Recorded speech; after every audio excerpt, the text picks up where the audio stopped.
Well, I hate to do this. We've covered a lot of it. We haven't been able to cover everything.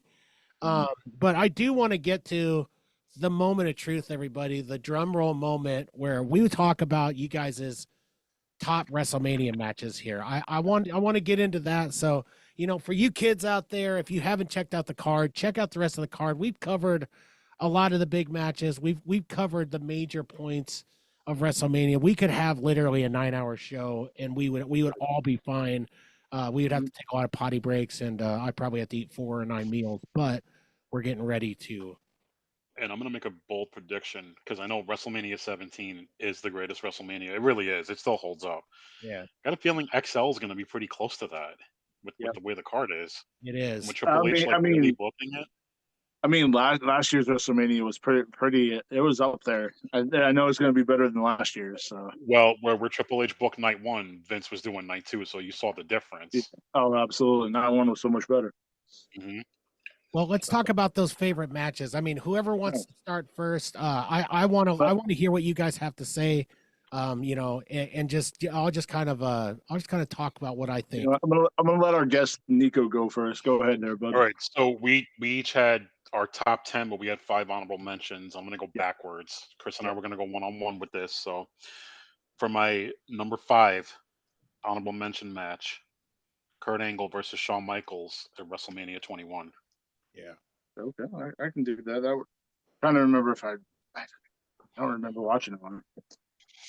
I'm not mad at that at all, man. I mean, Kurt Angle and 2 of the best workers in the business. Square it off. I mean, it was an epic match all around. They put on a clinic. Yeah. My number, I guess 15 would be the one that really started all of the WrestleManias. It was Hogan and Andre 3 from WrestleMania 3. The biggest crowd ever. That one really kicked, wrestling into that next level. That's my honorable mention. I'm also a big Andre fan, so that doesn't hurt. So my number 4 honorable mention is the Ultimate Warrior versus Hulk Hogan, the Ultimate Challenge at WrestleMania 6. While not technically a sound match by any means, it was probably one of the biggest main events at that time because these were like the top 2 baby faces in the company. Yep. And it started Hogan's unfortunate curse in Toronto at WrestleMania. Yeah, like that one. I mean, I remember that as a kid, and that was the biggest thing. As what was that? That was the biggest thing of a 10-year-old's life at the moment. Mm-hmm. Yeah. My next match. To be honest with you, it wasn't even on you guys' top. That's my number 1 because that one made my childhood. You know what I mean? I'm just gonna get down to it, right? I'm gonna tell you guys like that one was the build up and everything. I can remember it all fully. And it was where it was like the first pay-per-view we ever bought too, So it was like everything about it. It was around my birthday time. It was just like when I think of my childhood, I think of that one match. And it instantly makes me smile. So that's my number 1. Yeah, absolutely. Like I recently went back and watched it. I can legitimately say there was 5 wrestling holds in that whole match. The rest of them were all kicks, punches, and a lot of hulking up. The feats of strength there were like the yeah. The one that turned into a meme later on, which was oh yeah. One of my favorite memes, man. Yeah. But my next match was from WrestleMania 8. It was The Undertaker versus Jake the Snake Roberts. Because like the build up for that, there was Paul Bearer had his funeral home segment where Jake had Undertaker stuck into a coffin by his hand. It was just beating him with a chair. And yeah, that was my next honorable mention. So just the build up for that match. The match was all right, but it was the whole build up for that match. So this is going to be another one that people are going to be like, why isn't this on your top 10? Number 3 from me, my honorable mention, Shawn Michaels versus Bret the Hitman Hart, the Iron Man match at WrestleMania 12. Yeah. I mean, while it was a complete clinic that these two put on, we'll be saying that word a lot probably for this. It doesn't hold up as well, uh, especially knowing like the behind the scenes with what was really going on there. But it's still technically one of the best like technical wrestling matches. These guys went out there for an hour and Yeah, just put on a yeah, hell of a show. yep. And that was better than some of the other Iron Man matches that they booked. Better than some of the I just recently watched the Macho Man versus Adam Bomb, I think it was. Last man standing match, and that was hands down one of the better matches I've seen. So, but the next one on my list is just because it's so absurd, and I laugh every time I see Terry Funk as Chainsaw Charlie. It's Cactus Jack and Chainsaw Charlie versus the New Age Outlaws in a dumpster match from WrestleMania 14. And the thing was, what really killed me was Cactus Jack and Charlie lost the match because they threw him into the wrong dumpster, which was really funny. I'm like, how? What? It was just so outrageous seeing Chainsaw, Terry Funk in pantyhose was hilarious. So that's the next one on my list. The chainsaw with no saw With no on it, blade, with yeah, like the guys from like the Halloween haunts. Yeah, exactly. They threw him into the dumpster with the catering, like Yeah. whoops. So my number two, not that this was, it was more for the emotional aspect, and I'm not a fan of the other participants, surprisingly. So Shawn Michaels versus Ric Flair, WrestleMania 24, Flair's retirement match. It was more for the emotional aspect of that match right before when Shawn kicks him in the face and whispers, "I'm sorry, I love you," kicks him, pins him, kisses his forehead, holds him for a minute, and then leaves and lets Flair have that moment. Yeah. Now, And I'm not a fan of Flair. Because I'm, Kris and I probably met him a few times at the Monster Mania convention. He's not the nicest person. I mean, it's whatever. I wish his career would have ended with that match. It would have been a Yeah. perfect send off. Yeah. But then he went and wrestled for another 15 more years, and it's just been trash. And ruined it. Yeah, exactly. My next one, and it's one of the very few clinics that I'm going to use on my list, was from WrestleMania 3. Probably, to be honest with you, the match of the night. It was the Steamboat Macho Man match. That was the match of the card that gets overlooked because of the Andre Hogan one. But that one was a clinic. Two of the better workers out there, especially at that time. Kind of wish Steamboat would have got a better run than what he did in WWF at the time. But that would be my next match. So. Yeah. My number one, man. What an unbelievable feud between Ricky Steamboat and the Macho Man. I mean, that is textbook. They should be showing from start to finish the feud that they had. Two young wrestlers everywhere. This is how you do it. This is how you set up a match. So great call. I'm looking into my crystal ball, and I feel like that match might appear a little later in this. My number one honorable mention was the sequel, The Streak versus Career, Undertaker versus Shawn Michaels at WrestleMania 26. I mean, we always hear like the sequels rarely outdo the original. This one was pretty close, and it had the emotional aspect of this being Shawn Michaels' final career match. And I know he did the one in Saudi Arabia, but I think that was a one-off because it was just because whatever. Thankfully, he didn't have to like pull a Ric Flair and go back, or a Sting and go back. I mean, he basically retired like on top. And I mean, I'm not lost to the fact that like 4 out of my 5 honorable mentions here have Shawn Michaels. There's a reason for that. The guy was the greatest in-ring worker. Yeah, I would give him probably the greatest showman wrestler of all time. I haven't really. He earned Mr. WrestleMania. Yeah, he earned that nickname. Absolutely. Again, I'm gonna go. We get a lot. A lot of the last 5 have been kind of out there. This one is out there because I find it out so absolutely absurd. It's hilarious. It was from WrestleMania 12. It was street fight between Roddy Piper and Goldust. When they used Just the because OJ it was footage. so absurd, it made no sense. Like, but I found it hilarious. I was dying the whole time I was watching it. Like I said, it just Piper. Like, to be honest with you, outside of one match, you really can't name me another. He's kind of like the Honky Tonk Man. You can't name me your favorite Roddy Piper match. He's only had really one good one, and it was from WrestleMania 1 when he fought Mr. T. Well, no, because he had that SummerSlam match with Bret Hart. That was a classic. Yeah, remember it for the IC title. Oh, I barely remember it. I'm sorry, but yeah. But definitely check that one out, because that one was that was another face versus face, and it was the first time Piper actually had his shoulders pinned to the mat. Yeah. Well, what about him and Bad News Brown at WrestleMania 6? I mean, that actually was a pretty good feud between them. He had the half. Dude, like, I'm sorry. I'm gonna get off. Hot Scott. It was Hot Scott. Yeah, I'm sorry. I'm gonna get off a little tangent on that one. Apparently, Andre messed with the paint that Piper used. He dumped out the paint and put different paint in it. So the paint that he was using, he couldn't get off his skin. So Piper was telling the story. He's basically in half blackface.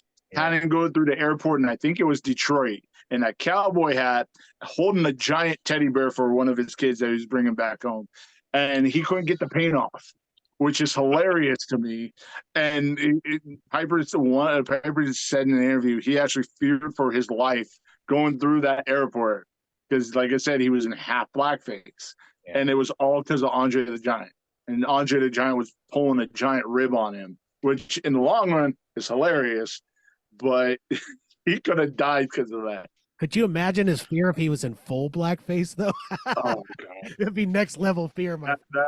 That was probably the second biggest racist thing that WWF ever did.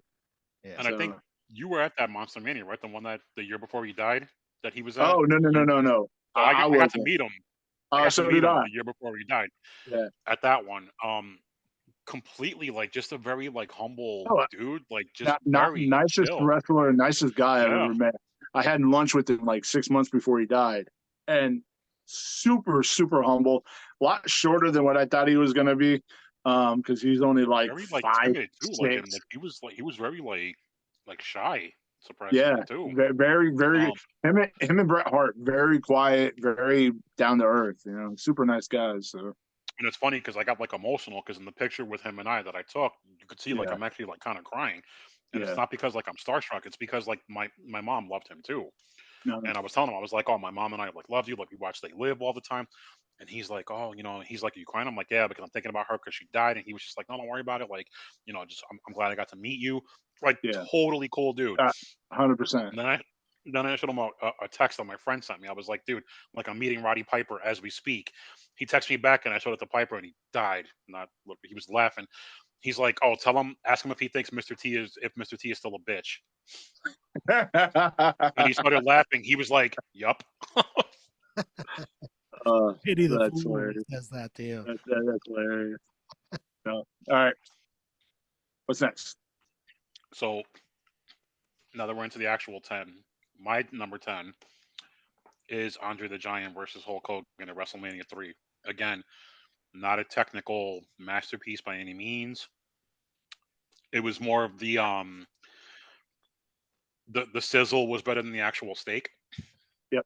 But like you said, this transcended because it helped put WWF at the time on the map fully, because these were the two biggest stars at the time. Yep. It brought it up to here, you know what I mean?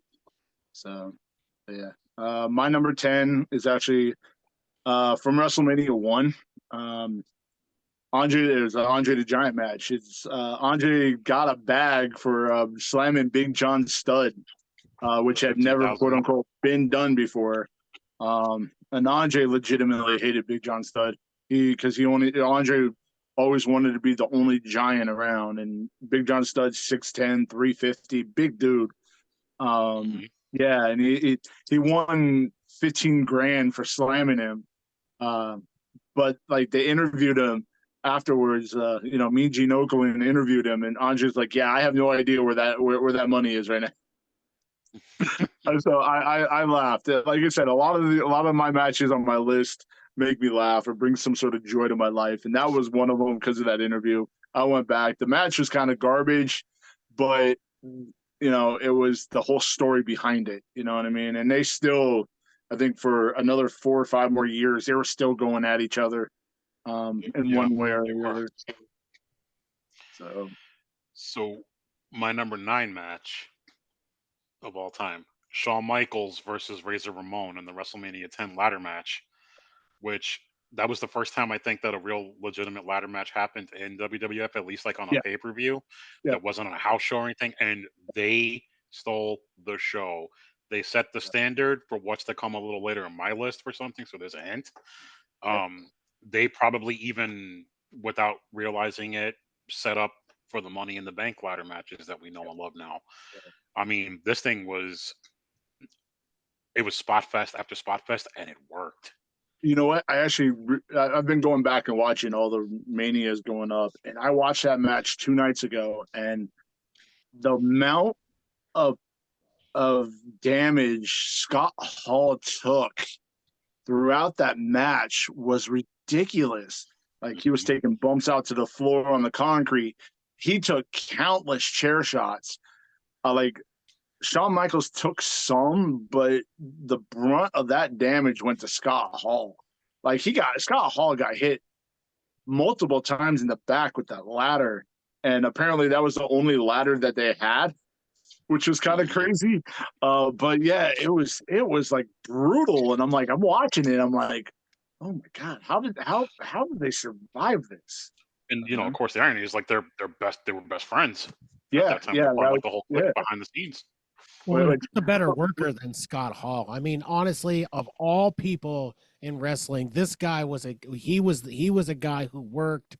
He made people look great. He looked great. I mean, let's give it up for Scott Hall, man. Hey, yo. I don't know about you, Nico, but when I was a kid, I really thought he was Cuban. I did too. I really did. So when I saw him on WCW, Scott, I was like, his name is Scott Hall. I'm like, what? Yeah, like I'm Puerto Rican and Mexican, so like I grew up in a Spanish household. Yeah. So he pulled it off brilliantly. Like my 100%. My mom even thought he was actually Cuban and I'm like Spanish. That's how good he did it. I was like, wow, when I found out that guy is the white guy, I was like, a white guy from what, Minnesota or whatever? Yeah. I was like, wow. Perfect. Like that's how good Scott Hall was. Yep. So, all right. The next number 9 on my list. I gave this one match for what actually happened right after the match, because the match it featured my favorite tag team of all time, Demolition, when Demolition won their first title. It was Demolition versus the Colossal Connection, which was Andre the Giant and Haku. Basically, Haku did all the heavy work. But the reason why I picked this match is this is the match that Andre the Giant turned on the Brain family. And he paintbrushed Bobby Heenan so hard after the match. Like, it was crazy. Like, and watching him, and mind you, this was from WrestleMania 6, so they had the little carts. So watching Andre throw Haku and Bobby Heenan off the little cart so he can get onto the cart and ride back to the dressing room was hilarious. But this one, for Demolition winning the title for the first time, that was up there for me. But then also watching Andre just basically kill Bobby the Brain Heenan, and Heenan selling it like he just died was great. So yeah, and that was like the Weasel getting his comeuppance there for that one, because he was always like the perfect heel manager too. And Andre was like, I've had enough, because Bobby was just going after him for the loss, because Andre got tied up in the ropes, and Andre's like, yeah, no more, I'm done. I think it was like when Bobby Heenan like bitch slapped Andre the Giant, of all people. Bobby Heenan bitch slapped him. That's what it was. That was, and Andre just went off on him, and then Andre turned babyface, and I think he teamed up with Hogan at one point, but it's just because exactly. So my number 8 is Macho Man Randy Savage versus the Ultimate Warrior in Savage's retirement match from WrestleMania 7.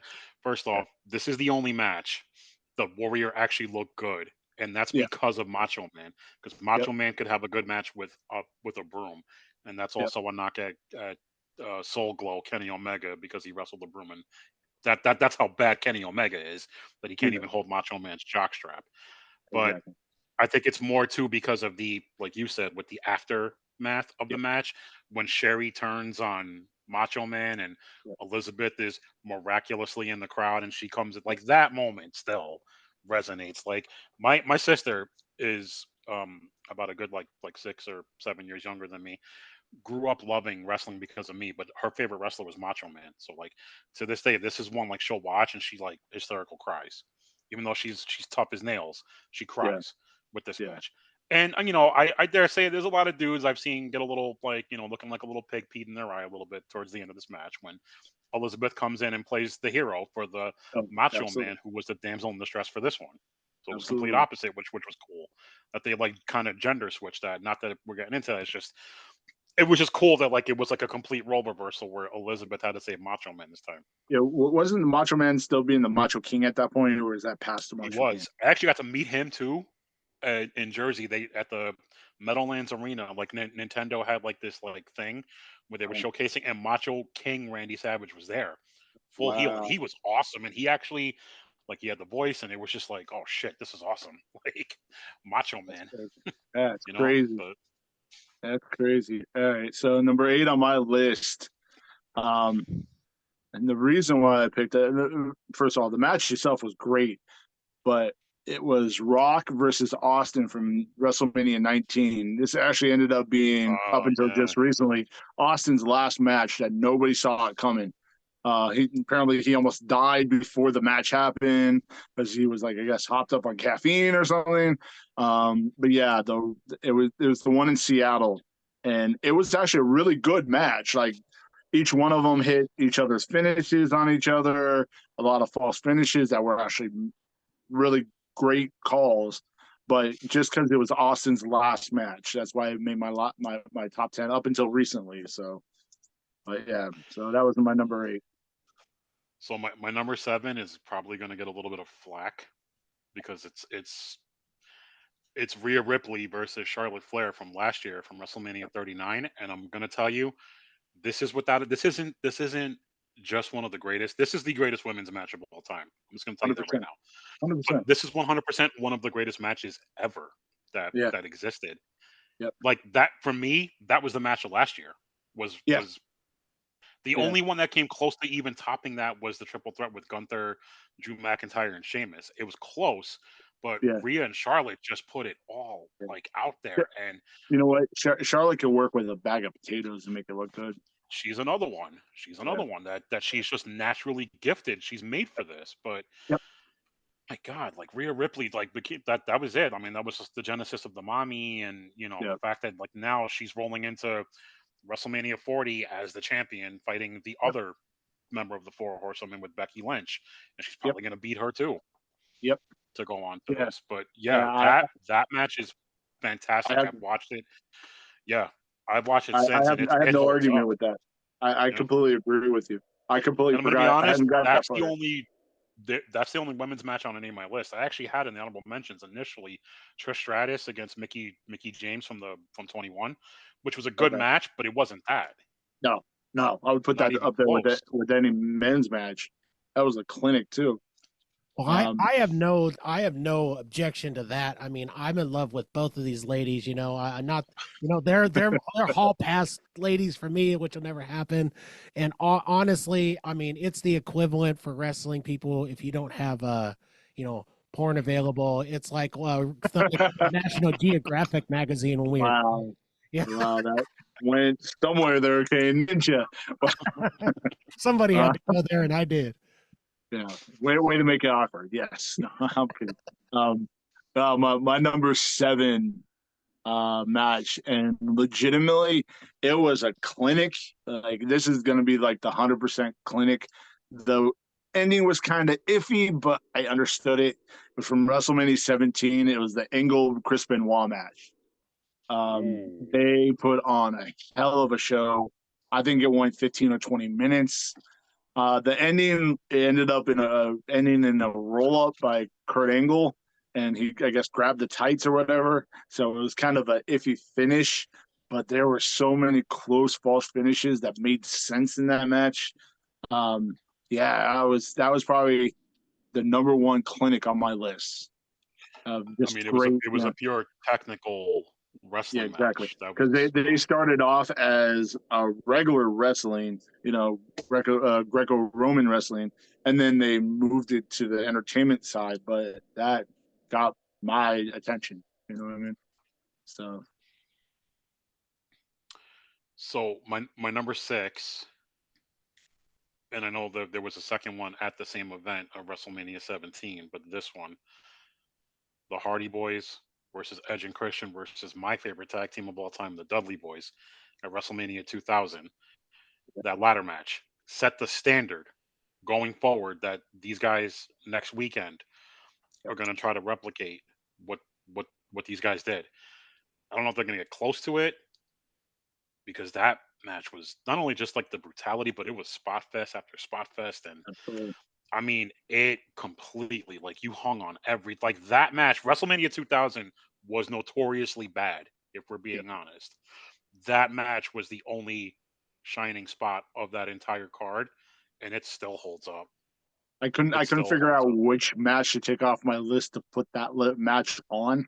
So that one is like my 16th match, just because I couldn't figure out which one to take off. Like, no, 100%. Didn't Edge like spear somebody off a ladder while trying to grab a belt? Yeah, Jeff was like holding like the where the belts were, and then Edge came flying across from the giant ladder and like speared him. Yeah, that was a hell of a match. So brutal. I'm glad the Dudleys are on there, man. They're also my favorite tag team. They deserve to be up there with the best of the best forever. Yep. Agreed. 100%. My next match, number 6 on my list, is from WrestleMania 10. It was Brett versus Owen. They had a feud going back like a pay-per-view before, where basically Owen turned on Brett because he was getting tired of being in Brett's shadow, and they put on a hell of a match. Two really great workers. Brett, I think Brett won that one if I'm not mistaken, but yeah, that was number 6 on my list because it kind of foreshadowed later on actually, Owen won the match, I think, with like a roll up, like holding the tights. But it's still, you're right. Yeah. That was 100% that, and the ladder match are the only 2 matches from WrestleMania 10 that still are like leaps and bounds above the rest of the card. Yep. And like I said, that one was a pure 100%. You'd never, because they were so equally matched. The only difference was, Owen could fly a little bit better than what Brett could do, but Brett had a little bit better submissions than what Owen had. But it was a very even match all the way through. So that match was 100% a very Dungeon family match. Oh, 100%. That they probably had in that basement probably for years. 1,000 times, yeah, exactly. So now we're getting into our top 5s, right? So you brought up Bret Hart. I got to bring him back up on my number 5 match, where it's Stone Cold Steve Austin versus Bret the Hitman Hart at WrestleMania 13, which again, WrestleMania 13 was notoriously bad.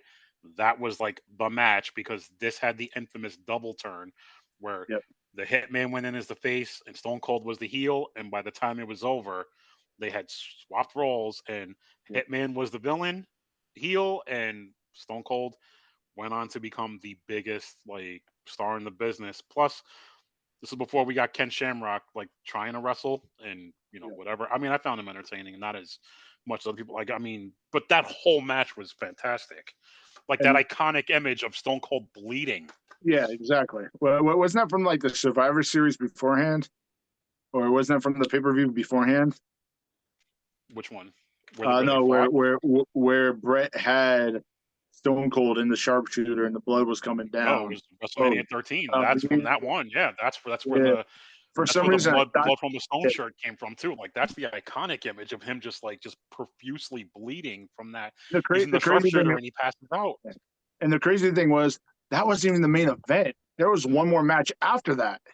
And I think it was an Undertaker match, if I'm not mistaken. Yeah, it was Undertaker versus Psycho Sid, and it sucked. Yeah, yeah. Like that whole card sucked except for Bret Hart and Stone Cold. Yep.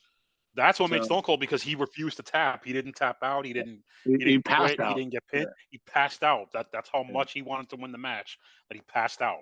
And apparently they weren't supposed to get blood in that match, and Bret took all the heat for that when he got back off stage. So, yeah, but it made that match, what it is. So, who knew, by the way, too, a few months later, that was going to lead to the Montreal Screwjob eventually. Yeah, basically. So the biggest black eye in the business. I'm sorry, go ahead. My number 5 match, and it's the only match that I have that is in recent memory. And in our little group chat, I said it was one of the better matches I've seen. It was super physical. It was from last year's WrestleMania. It was the Gunther versus Sheamus versus McIntyre match. After the match, each one of their chests were bright red because they were chopping the hell out of each other. Super physical, which actually suited all three of them because they're all brooding type wrestlers. 100%. But it had a, and I hate 3-way matches because there's just so much going on, so many things that you have to pay attention to. That one it flowed the correct way. And I was like, the group chat that we had going at the time, I was like, I said that was one of the best matches I've ever seen. And it just looked painful, and like in a good way painful. I was like, I'll even tell you this. It definitely overshadowed. I mean, the main event that night with Cody and Roman Part 1 was great until the wonky finish, because there was definitely whatever. But Gunther, Drew, and Sheamus 100% stole the show tonight too. That 100% was a Triple H booked match. That wasn't Vince. You can tell. So it was hard hitting. All three of them looked like their chests looked like hamburger meat by the time the match was over. And of course, the right guy went over. No, it was so painful though. My chest hurts just thinking about that. Dude, anytime Gunther, I feel that shit from my couch or wherever I'm watching it. There was one point in that match that Sheamus had McIntyre in the Beats of Bowery and got like 30 hits on him. That never happened. Mm-hmm. I'm like, it's like, and every time he hit him, it was just a thud, and it was just painful. And mind you, if you listen to, you hear like the slaps echoing, and they're in a stadium. Yeah. It was so painful. But that was one of my favorite matches, just because the physicality, if that's the right word. So my number 4 was on your honorable mention list, and I truly believe that this needs to be on any top list for WrestleMania, is Macho Man Randy Savage versus Ricky the Dragon Steamboat from WrestleMania 3. Yeah. It is 100. I know it's number 4 on my list, but it's always going to be top 5 for me. It 100% not only stole the show, that it went the longest, because I went and looked at the matches. It went almost 16 minutes. Even went longer than Hogan and Andre. Yeah. And they caught flack for it going so long. Fast forward now to 2024, it is still considered not only the blueprint, like you said, Cain, as one of what every wrestler should watch, but it's still considered one of the greatest matches in professional wrestling history. Yeah. Because this is also a testament to Macho Man and Ricky the Dragon Steamboat. Can't have a bad match with those guys, no matter who you're in there with. Yep. And I know that there's the smart fans who were like, well, Savage planned everything down to on a legal pad. He had but sometimes that's not a bad thing. Look at what we got. That match was magic. Yep. I watched it last night, and I could not. I was like, damn, this thing still holds up.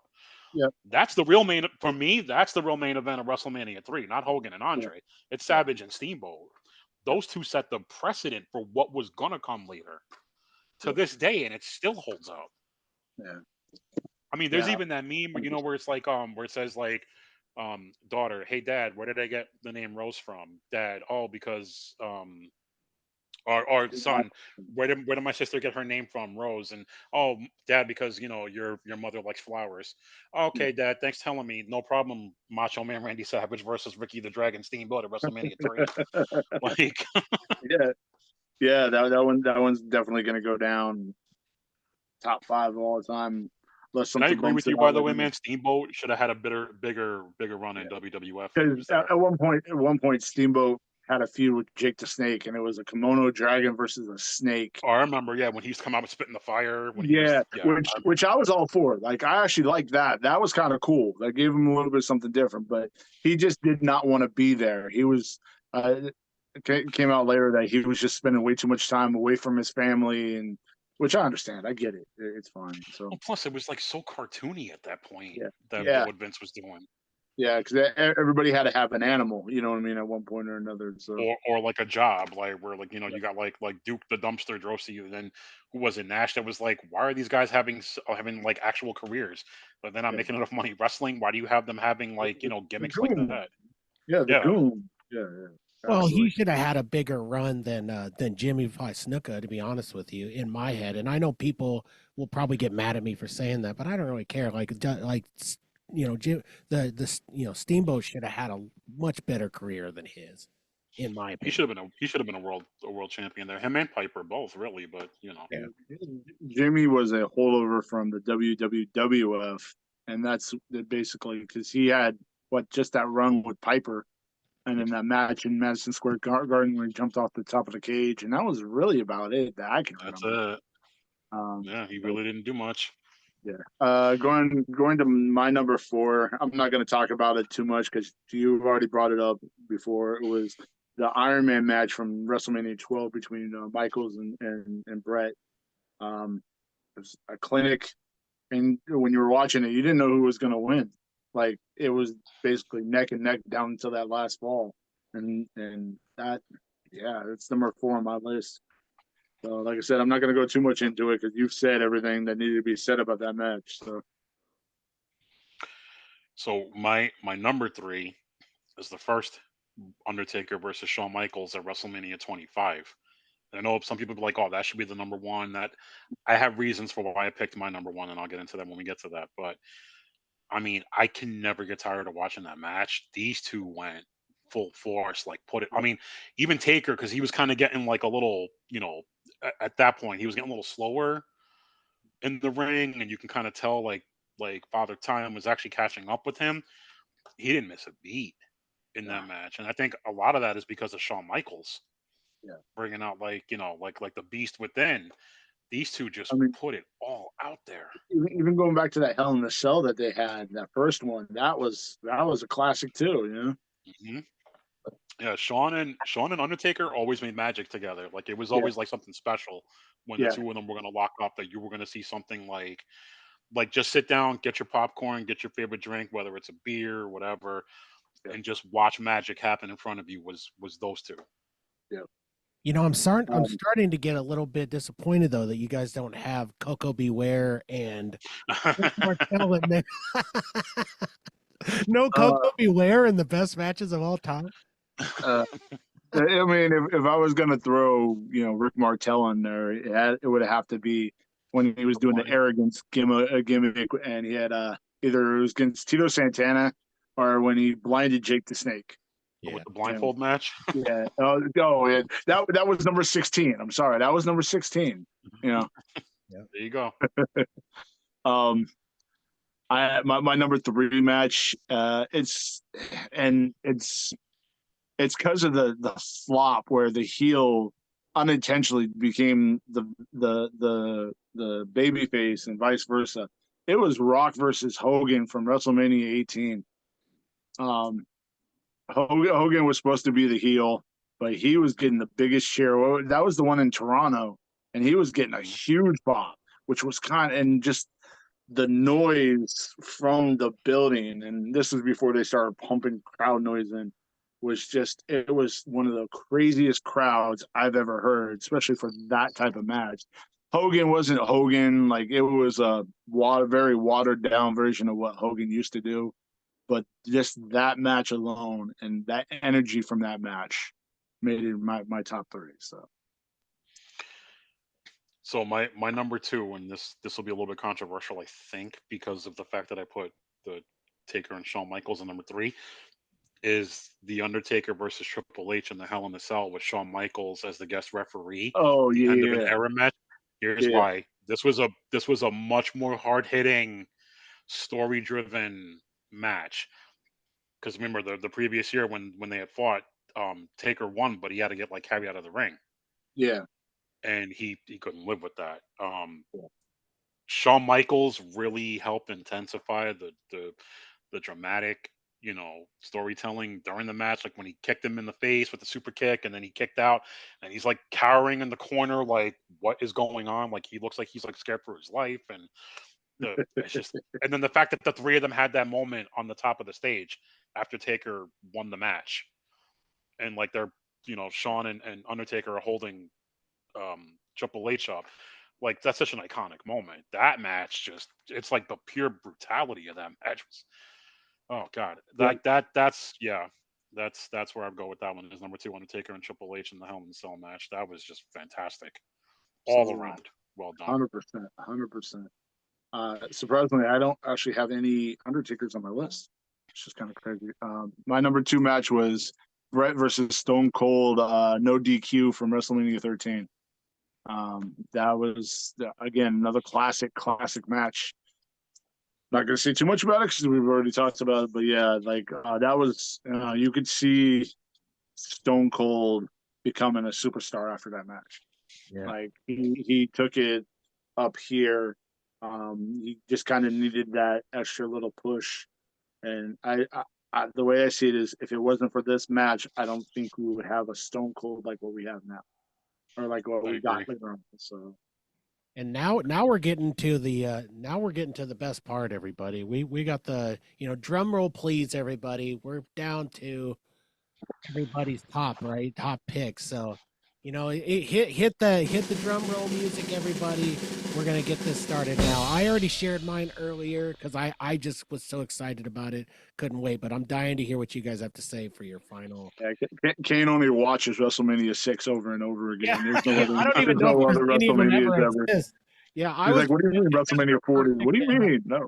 Brutus the Barber Beefcake and Mr. Perfect next for my favorite. So my number one was one that you brought up a little, just recent, couple minutes ago, is the Icon versus Icon match, The Rock versus Hulk Hogan at WrestleMania 18. This was more because I love The Rock. I grew up a Hulkamaniac, and it was like my childhood and my teenage years combined coming face to face. The crowd was red hot for Hogan. Yep. To the point that they basically had to do the turn the next night on Raw, Yeah. where Hogan had to turn face. There was no other way. He Yeah. went back to the red and yellow. I mean, They were he booing The Rock. definitely, they were booing The Rock, but they went ape shit when he did the people's elbow still and won the Yeah. match. Yeah. He did the honors for The Rock. He put The Rock over. I mean, and to be fair, if we're being honest, not only was Rock a better wrestler, Rock's a better actor than Hogan. If we're being honest, I mean, I mean, listen, I love No Holds Bag's Barred. a better actor than Hogan is. I mean, I love No Holds Barred, but it's so bad that it's great. I think honestly, Hogan's only real good movie is Suburban Commando, if we're being honest, because it's actually a film, quote I think unquote. Santa with muscles is the greatest accomplishment of all. what? Oh no! You guys both have it wrong. He is the greatest porn star of all time. Uh, One movie, $175 million. Just saying. that's true. Just That just is saying. true. Just saying. So, all right. My number one match is you brought it up earlier, is the ladder match, Razor and Michaels. Again, it goes back to the brutality of it, like just so many shots. Was it Shawn Michaels took he fell off a ladder onto the top rope. He damn near cut himself in half with that move. But it was just like it was a back and forth match, and I was a big Razor Ramon fan growing up, but that I don't remember it being that physical until I went back and rewatched it just recently, and it really was like well done. Yeah. So that was my number one match of all time. So There's no argument with that. And man, you guys have put together fantastic lists. Um, I just in closing on the number one list. I mean, yes, mine was Hulk Hogan and the Ultimate Warrior in WrestleMania 6. Kris is right. I probably have only watched WrestleMania 6, and that's it. I just play it on repeat in my basement over and over. But I'll say this: watching the Hulkster Hulk out and watching the Warrior shake the ropes and do all, I mean, that alone was, I mean, I know they didn't put together a good match, right? But the psychology was there, everything was in place.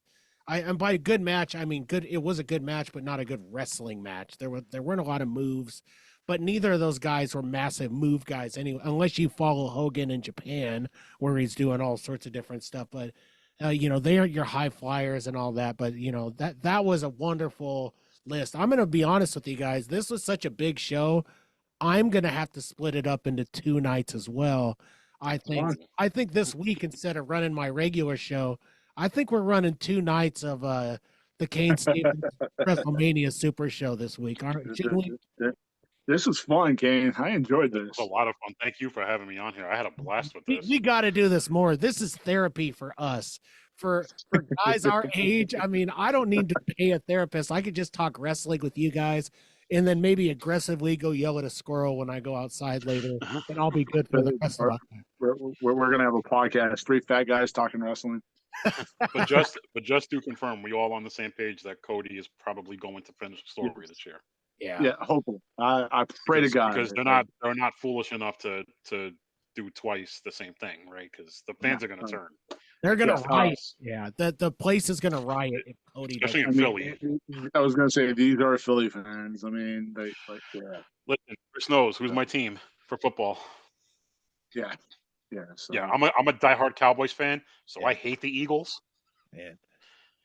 But Philly is a very passionate city about a lot of things, including professional wrestling. So it's no accident that Paul Heyman is finally agreeing to go into the Hall of Fame in Philly, the home of ECW. Makes that sense. being said, if the powers that be are hip to the game, they will allow Cody to have that moment in Philly. Do not. I'm gonna point blank. I'm dropping that bomb here. Do not fuck this up, because you're gonna have a full on riot from the fans. Yep. I can't wait. I mean, at that point, you're basically handing like the keys to the kingdom back to Tony Khan in a weird sort of way. Yeah. If he doesn't finish, they're going to bury Tony on this show. This WrestleMania right here is going to be the nail in the coffin. This one is going to truly bury AEW. This is going to be that moment. The pre-show is going to do better numbers than what both shows of AEW is going to do for that week. So it's you know what's weird too. Collision is still going to run at 11:30 on Saturday night because of the March Madness.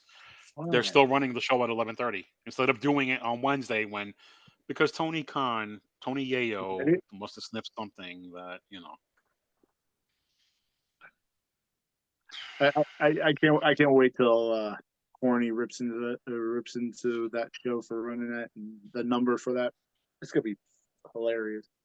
Absolutely. Well, guys, I hate to do this, but this has been an unbelievable show, and I think we need to make this a regular thing for pay-per-views. I really do. And we're getting better and better at it. Hell, this might actually turn into the Fat Guys wrestling show, and I'm fine with that. You know what I mean? Like, I love this. I love talking with you guys, and I think the listeners going to like it too. So, thank you, Kris, for being on. Thank you, Cain. Nico, thank you. Put you on the show to talk horror as well. Well, both of you, really. Absolutely. Absolutely. Let's get you guys on the show, man, for inviting me. I really appreciate it. I had so much fun with this. Yeah. This was so much fun. This was a blast, guys. Well, thank you guys for listening to the Cain Stevens WrestleMania Super Show. And by all means, everybody, watch WrestleMania. That's the key here. Yeah, have a blast. Have a blast watching this, man. This is like this coming week is like Christmas for wrestling fans, if we're being honest. The whole week. Yeah. Raw, I cannot wait to see how, the fact that and we'll end with this, the fact that how the last week's Raw ended almost felt like a go home show on its own. And I can't even imagine what they're going to do for the go home show in Brooklyn on Monday. Right. Yep. Go back and watch Peacock. It's going to be Peacock all week long. Peacock's going to get like massive numbers once again. Everyone's watching WrestleMania this week, but everybody watch it and get your kids watching with you and change their lives like it did for us. So thank you guys for listening to the show. We will see you on the other side.